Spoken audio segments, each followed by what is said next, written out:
బోలి ఉన్నది. దేవునికి మహిమ కలుగును గాక. హల్లెలూయా.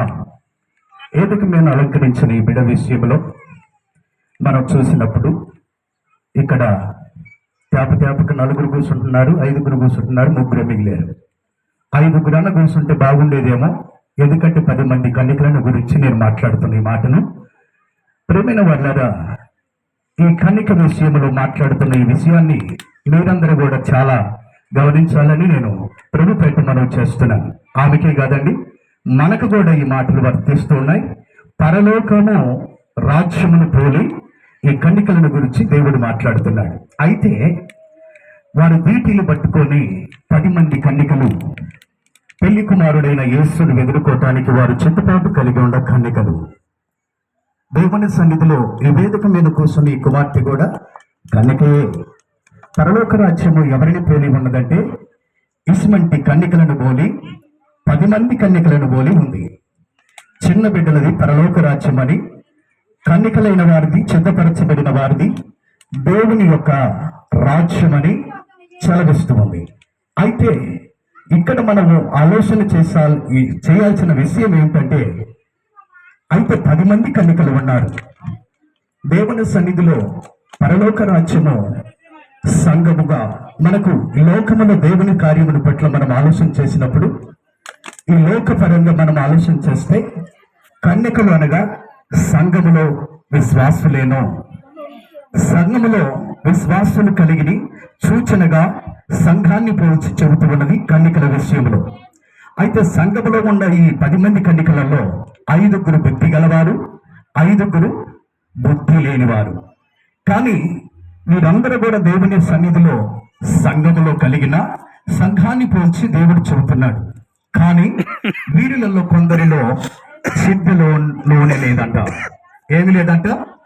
ఈ ఒక కన్యకలను పోలి చెబుతున్న ఈ సంఘాన్ని గురించి 5 సిద్ధలలో నూనె ఉన్నది, 5 నూనె కొరతగా ఉన్నది. సిద్ధి అనగా నీ హృదయము. దేవుని సన్నిధిలో శారీరకముగా నీ హృదయాన్ని పోల్చి, నీ ఒక శరీర విహారాన్ని పోల్చి చెబుతున్నాడు. సిద్ధి అనగా నీ హృదయము, సిద్ధిలో నూనె అనగా పరిశుద్ధాత్మకు సాదృశ్యంగా దేవుడు సంభోషిస్తూ ఉన్నాడు. ఈరోజు సంఘములో ఈ బిడ్డను చేర్చుకొని విశ్వాసులకు మాదిరిగా నీ ప్రవర్తనలోను, నీ విశ్వాసములోను, మాటలోను, నడకలోను విశ్వాసులకు మాదిరిగా నడవమని మొదటి తిమోతి 4:12 మనం చూస్తామన్నది. విశ్వాసులకు మాదిరిగా నడవమంటే, విశ్వాసములకు మాదిరిగా అంటే విశ్వాసములో సంఘములో ఉన్నవారే ఈ బుద్ధి కలిగిన 10 మంది కన్యకలు. కానీ 5 మందికి అయితే దేవుని సన్నిధిలో చిద్దలో నూనె ఉండదు, కానీ 5 ఏమి లేదంట, నూనె లేదు. దేవునికి మహిమ కలుగును గాక. ఏమి లేదంట, వీరికి నూనె లేదంట. కుమార్తె విషయంలో నేను చెప్తున్నది ఏంటంటే, విశ్వాసులకు మాదిరిగా సంఘములు తన ప్రవర్తనను చూసుకొని సరిగా నడవటానికి చక్కగా ఈ మాటలు కన్యకను పోలి పరలోక రాజ్యమును ఇలాంటి వారిదని దేవుని యొక్క మాట తేటతెల్లగా మనకు తెలియపరుస్తూ ఉంది. అయితే ఇలాంటి కన్యకలను పోలి మనకేనా లేకపోతే పరలోక రాజ్యము నీకు లేదని కూడా మనకు చలవిస్తూ ఉంది. అయితే దేవుని సన్నిధిలో సిద్ధ లాంటి నీ హృదయములో నూనె అనే పరిశుద్ధాత్మను నింపుకొని నీవు దేవుని సన్నిధిలో అనుకోగలిగి నడవాలని ప్రభు వాక్యం చదివిస్తూ ఉంది. దేవుని సన్నిధిలో ఈ బుద్ధి కలిగిన కన్యకలను యేసును ఎదుర్కోవటానికి వారు సిద్ధపాటు కలిగి ఉన్నారంట. యేసును ఎదుర్కోవటానికి సిద్ధము కలిగి ఉన్న ఈ కన్యకలలో దేవుని సన్నిధిలో వారు కూడా సిద్ధము కలిగి ఉన్నారంట. బుద్ధి లేని వారు కూడా అందరూ కలిసి యేసును ఎదుర్కోవటానికి సిద్ధంగా ఉన్నారు. యేసును ఎదుర్కొందాములే అని చెప్పి వారు నిద్రను కులికారు. అయితే యేసు ఆ సమయంలో వచ్చాడు.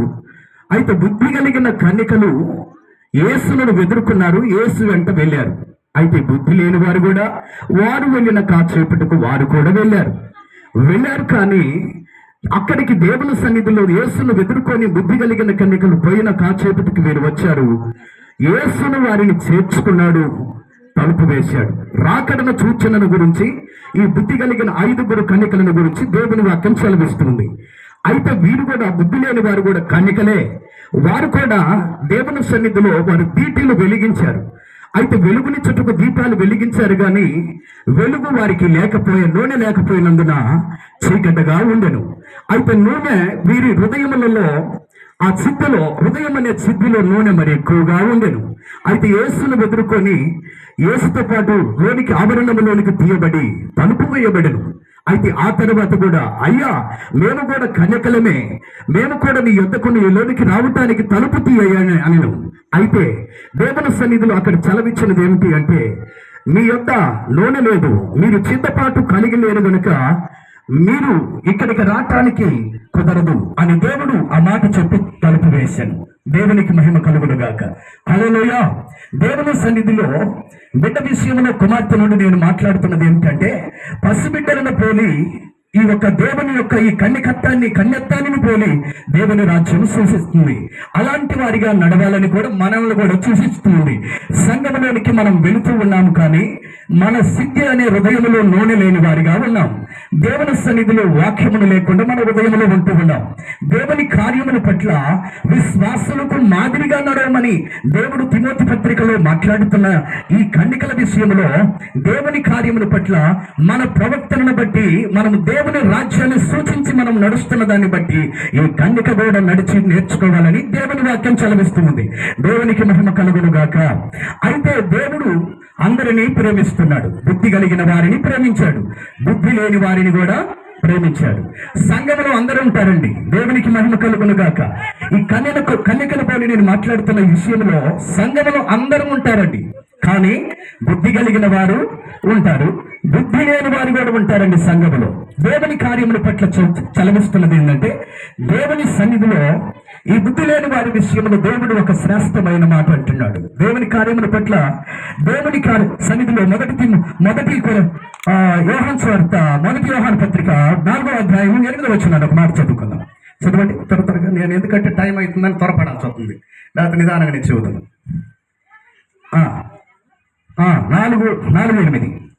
4:8 దేవుడు ప్రేమ స్వరూపి, దేవుడు ప్రేమ స్వరూపి, ప్రేమ లేని వాడు దేవుని ఎరుగడు.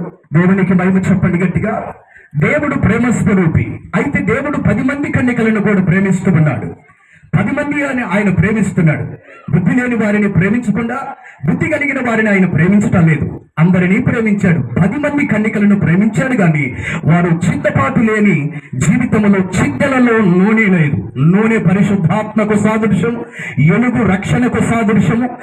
వీరందరూ కూడా 10 మంది కన్యకలు కూడా వీరు రక్షణ తీసుకున్న వారే, రక్షణ బాప్తిస్మలో నడిచిన వారే, రక్షణలో ఉండవారే, కానీ వీరికి ఏమీ లేదని చలవిస్తున్నది దేవుని వాక్యం. అంటే వీరికి చిత్తపాటు లేదు. చిత్తపాటు లేనందున దేవుని రాజ్యమును పోగొట్టుకున్న బుద్ధి లేని కన్యకలు 5. దేవుని సన్నిధిలో దేవుడు ప్రేమ స్వరూపే ప్రేమిస్తున్నాడు. దేవుని మహాకృపను బట్టి మీకు చలవిస్తున్నది ఏంటి అంటే, కుమార్తె విషయంలో మనందరికీ, నాకు మీకు ఇక్కడ కూర్చుని కన్యకలకు వర్తిస్తుంది ఈ మాట. మీకొక్కలకే కాదు, ఆమెకే కాదు, నాకు కూడా వర్తిస్తుంది. నేను కూడా ఒక కన్యకను పోలి ఉండాల్సింది దేవుని రాజ్యం చేరాలంటే. అయితే దేవుని సన్నిధిలో దేవుడు ప్రేమ స్వరూపి, ఆయన ప్రేమ కలిగిన వాడు కూడా. దేవుని సన్నిధిలో వీరు ఏమీ లేక, వీరు చిత్తపాటు లేక పోగొట్టుకున్నారంట. వీరు రక్షణ తీసుకున్నారు. 10 మంది రక్షణలో నడిచిన వారే, సంఘములో విశ్వాసులే. దేవుని సన్నిధిలో కన్యకను పోలి నీవు దేవుని రాజ్యములోనికి చేరాలి అని అంటే, నీవు అలాంటి కన్యకను పోలి ఏ పాపమును వెరగని జీవితమును కలిగి అలాంటి పసిబిడ్డలను పోలి ఉండదని యోహాను పత్రికలో అంటాడండి.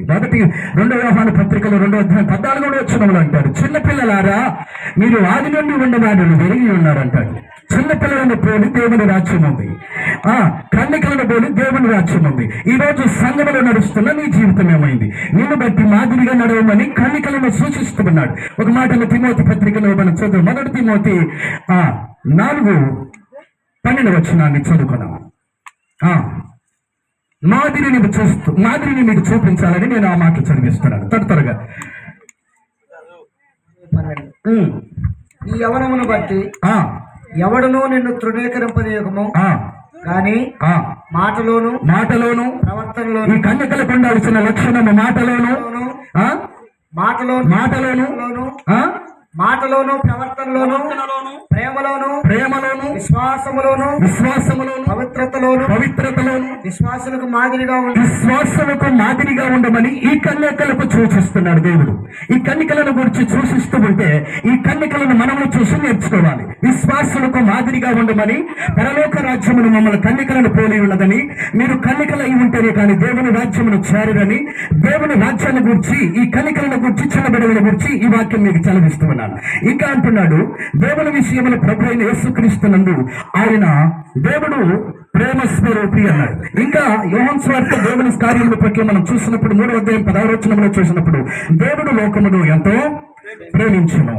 దేవుడు ప్రేమించాడు, నేను ప్రేమించాడు, నన్ను ప్రేమించాడు. కానీ నీ నా విశ్వాస జీవితంలో కన్యకత్వమును కలిగిన సంఘానికి లోపమును కలిగిన వాటిని గురించి మాట్లాడుతున్నారు. వీరి 10 మందికి కూడా కన్యకలనే పేరు ఉండదు, కానీ కన్యాత్వంలో నుంచి వారు ఏమైపోయారు? ఎలపటి వారి అయిపోయారు. దేవునికి మహిమ కలుగును గాక. దేవుని చిత్తమును నెరవేర్చేవారు కాక ఎలపటి వారి అయిపోయారు. మీరెవరో నేను వెరుగును అని అన్నాడు. దేవుడు లోకాన్ని ప్రేమించాడు. దేవుడు ప్రేమ స్వరూపి, కానీ అందరినీ ప్రేమిస్తున్నాడు. 10 మందిని ప్రేమించాడు. దేవుని సంఘములో మనము కన్యకల వలె మనము నడవడికను సరిలేనందున దేవుని రాజ్యాన్ని పోగొట్టుకున్నాం. పరిశుద్ధాత్మ మన హృదయంలో నూనెనే పరిశుద్ధాత్మ లేదు, చిత్తనే మన హృదయమును చిత్తపరచుకోలేదని దేవుని వాక్యము సెలవిస్తుంది. అర్థమవుతుంది నా మాటలు మీకు? ఇంకొక మాట అంటున్నాడు, దేవుని సన్నిధిలో దేవుని కార్యమును పట్ల చూసినప్పుడు సమూయేలు మొదటి గ్రంథమును ప్రభునందు 16వ అధ్యాయమును దేవుని సన్నిధానమును బట్టి 13వ వచనమును 14వ వచనమును చూసినప్పుడు, అక్కడ దేవుని కార్యముల పట్ల మనం చూసినప్పుడు దావీదును సమూయేలు అభిషేకిస్తున్నప్పుడు దేన్ని తీసి అభిషేకించాడు? చెప్పండి, చదువుతారు ఆ మాటను చదవండి. వారికి నువ్వు మైక్ పెట్టుకున్న కొద్ది చెప్పి చదవండి. ఒక్క నిమిషం నేను ముగిస్తాను. 16, 13 నుంచి 14 వరకు చదవండి. సమూయేలు తైలపు కొమ్మును తీసి వాని సహోదరులు ఎదుట వానికి అభిషేకం చేసెను.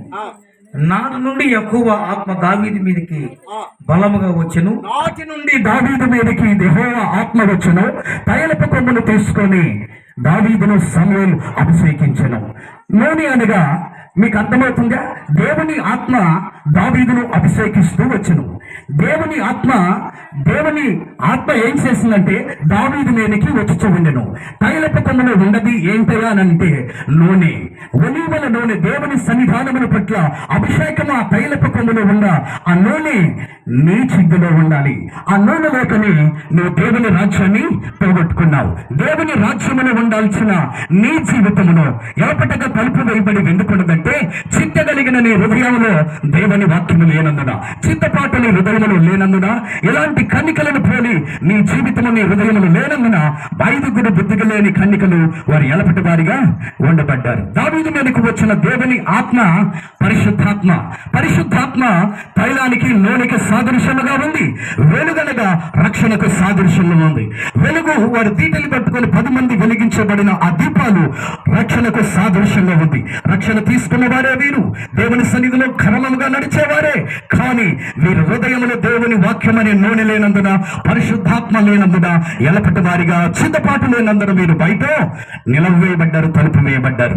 బుద్ధి కలిగిన వారు దేవుని రాజ్యమునకు రెప్పపాటున వారు తలుపు వేయబడి ఆవక నివాసములోనికి ఎత్తబడినట్లుగా చూస్తున్నాం. రాజ్యములోనికి ఎత్తబడినట్లుగా, పరలోకానికి సాదృశ్యముగా ఈ బుద్ధి కలిగిన కన్నికలు 5 వెక్కిపోయినట్లుగా చూస్తున్నాం. 5 రాజ్యమును పోగొట్టుకున్న వారిగా చూస్తున్నాం. ప్రియమైన దేవుని పిల్లలారా, దేవుని వాక్యాన్ని మీరు వింటున్న మీ విషయంలో రక్షణ జీవితం ఉండదు, కానీ పరలోకమును నాకుండదా లేదని ఏనాడు కూడా మనము కన్నికలుగా ఉన్నామా, చిన్న బిడ్డలను పోలి ఉన్నామని జీవితం మనం తెలుసుకోలేకపోన్నాం. అందుకే ఒక మాట అంటాడు, శ్రేష్టమైన మాట.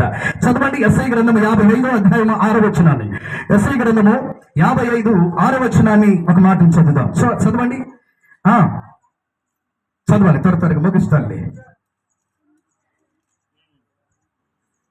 యెహోవా మీకు దొరకు కాలమునందు ఆయనను వెతుకుడి, ఆయన సమీపముగా ఉండగా ఆయనను వేడుకుని. యెహోవా మీకు దొరకు కాలమున మీరు వెతుకుడి అని దేవుని వాక్యము మనకు చలవిచ్చింది.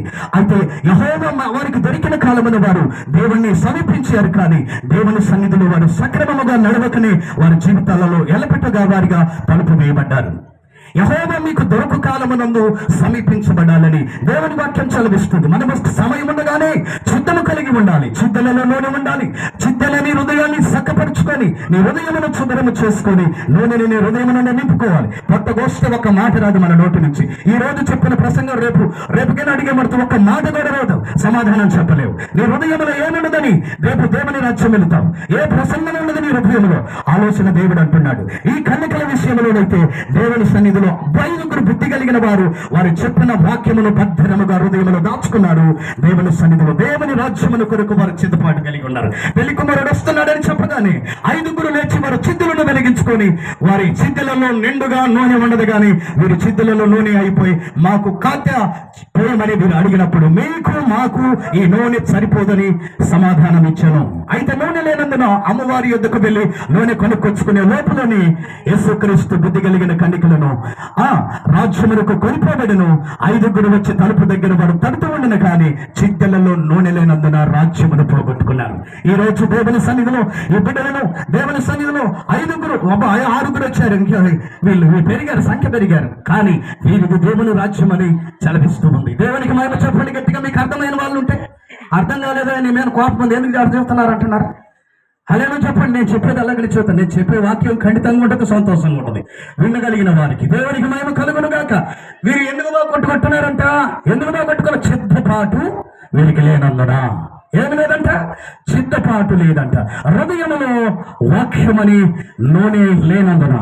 ఆ నూనె పరిశుద్ధాత్మకు సాదృశ్యముగా ఉన్నది, వెలుగు రక్షణకు సాదృశ్యముగా ఉన్నది. దేవుని సన్నిధిలో నీవు నడవాల్సిన మార్గమును సక్రమముగా లేక ఎలాంటి మాటలు ఇప్పుడు మనం చదివాము. ఏమన్నాడు ఎస్ఐ గ్రంథంలో మాటను? ఏమన్నాడు? చదువుతా ఏం ఆపి పరిచయం 55లోనే కదా, 55 ఒక్క మాట చదివి ఇంకొక మాట ఏమంటే చదివించి ముగిస్తాను. అదిగో యెహోవా మీకు దొరకు కాలమునందు ఆయనను వెతుకుడి. బిడ్డలారా, అర్థమవుతుందా? మీకే కాదు, నాకు ఇక్కడ కూర్చున్న కన్నికలకు ఈ జీవితం నీ హృదయంలో లేకపోతే నువ్వు విడిచిపెట్టబడాల్సి వస్తుంది. దేవుని సన్నిధిలో నీ హృదయం అనే చిత్తలోనికి తీసుకున్నారా. అందుకే అంటాడు దేవుని కార్యముల పట్ల శ్రేష్టమైన